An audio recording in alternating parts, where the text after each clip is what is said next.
They took 11-year-old Ethan, a boy who loved superheroes, deep into the woods, 200 miles from home. No phone, no food, no way back. The culprits weren't strangers.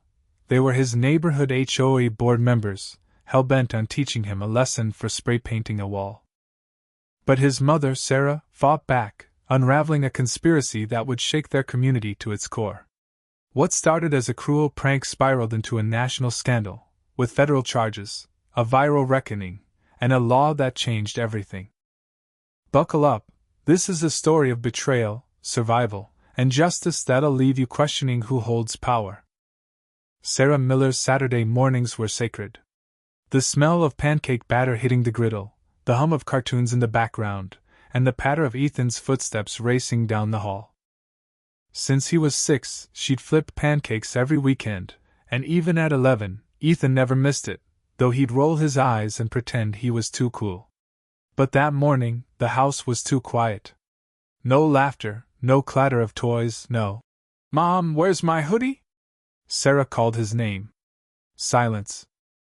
She climbed the stairs, spatula in hand, chuckling at the thought of him buried under blankets. But when she pushed open his bedroom door, her heart sank. The bed was untouched, sheets tucked tight. His tablet sat on the desk, his pajamas neatly folded, not the ones he'd worn to bed. The window was cracked open. Ethan was gone. Sarah didn't panic at first. Kids sneak out, right? She checked the backyard, texted his friend's mom, "Is Ethan there?" No reply. She jogged to the end of their cul-de-sac in their pristine HOA community, Pinewood Estates. No sign of him. Pinewood was safe, manicured, the kind of place where kids didn't just vanish. But as she knocked on neighbors' doors, barefoot in her robe, dread crept in. By 9 a.m., she was frantic, calling 911, her voice shaking. "He wouldn't leave without telling me. Something's wrong." Police arrived, asking routine questions that Sarah barely heard. Then, at noon, they pulled footage from the community's gate camera. At 3:41 a.m., a white van with no headlights slipped out. No markings, just a small sticker, Pinewood Estates HOA. In the back, a small figure in familiar green and black pajamas, Ethan.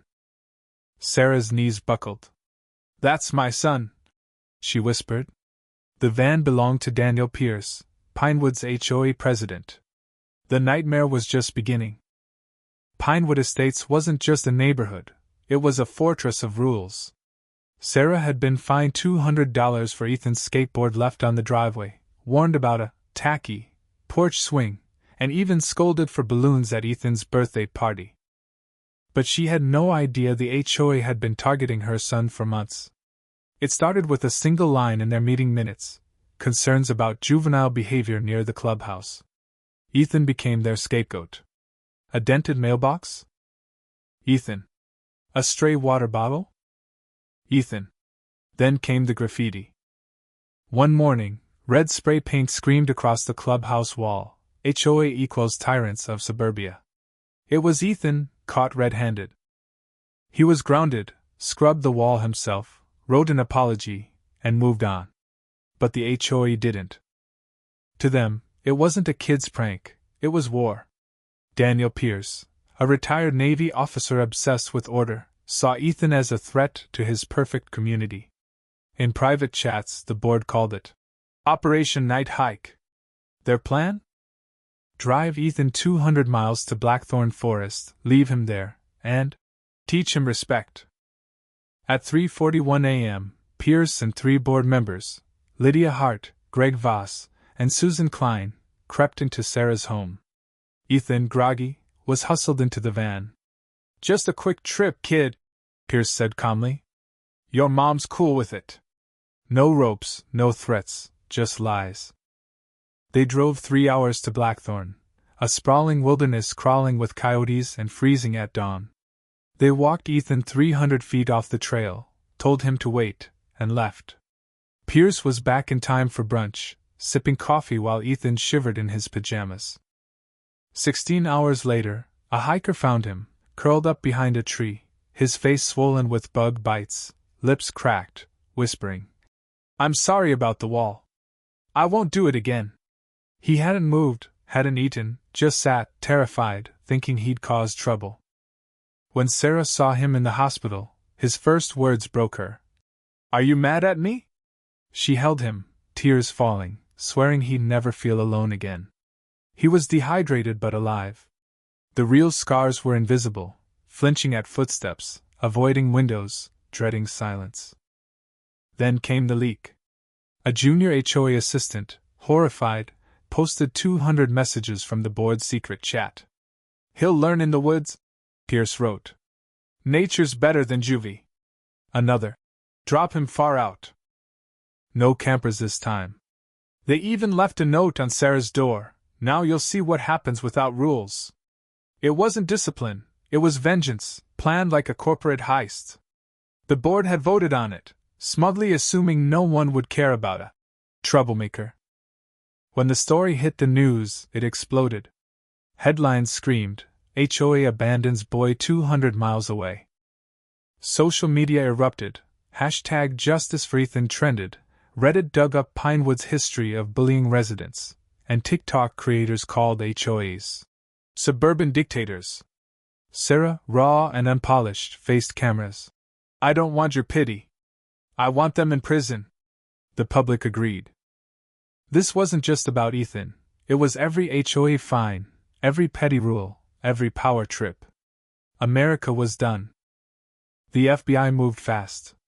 Within weeks, they seized the HOA's servers, phones, and laptops, uncovering a chilling paper trail.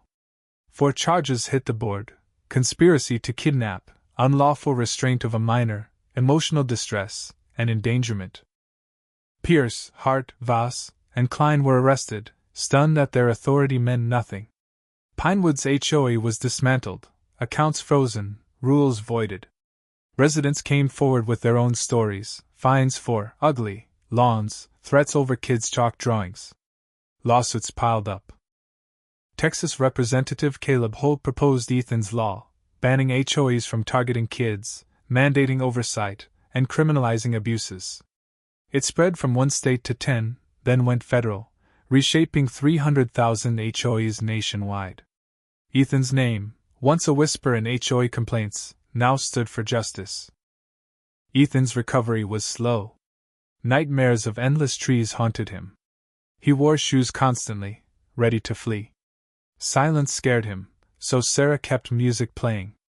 Therapy helped. He drew a house with no exits, then one with a window, then a boy with a dog.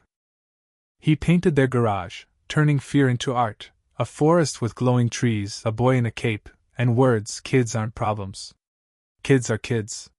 No one dared complain. Sarah never left his side. Every morning she drove him to school, waiting until he nodded, a quiet vow they were in this together. Ethan didn't want to be that boy in the woods. He wanted to be the kid who came back. His mural said it all: you can walk out, even when they leave you. This wasn't just a prank gone wrong, it was a calculated act by adults who thought they were untouchable. Ethan's survival, Sarah's fight, and a nation's outrage proved them wrong. Ethan's law ensures no child will face this again. But the question lingers: how far is too far when teaching a lesson? Was the HOA's cruelty a one-off, or is it everywhere, hiding behind rules and smiles? What do you think? Drop your thoughts in the comments. Should pranks like this ever be justified, or is this pure abuse? Share this story if it hit you hard, and let's get real about power and accountability. Hit that like button and subscribe for more stories that spark debate. Your voice matters. Let's keep this conversation going.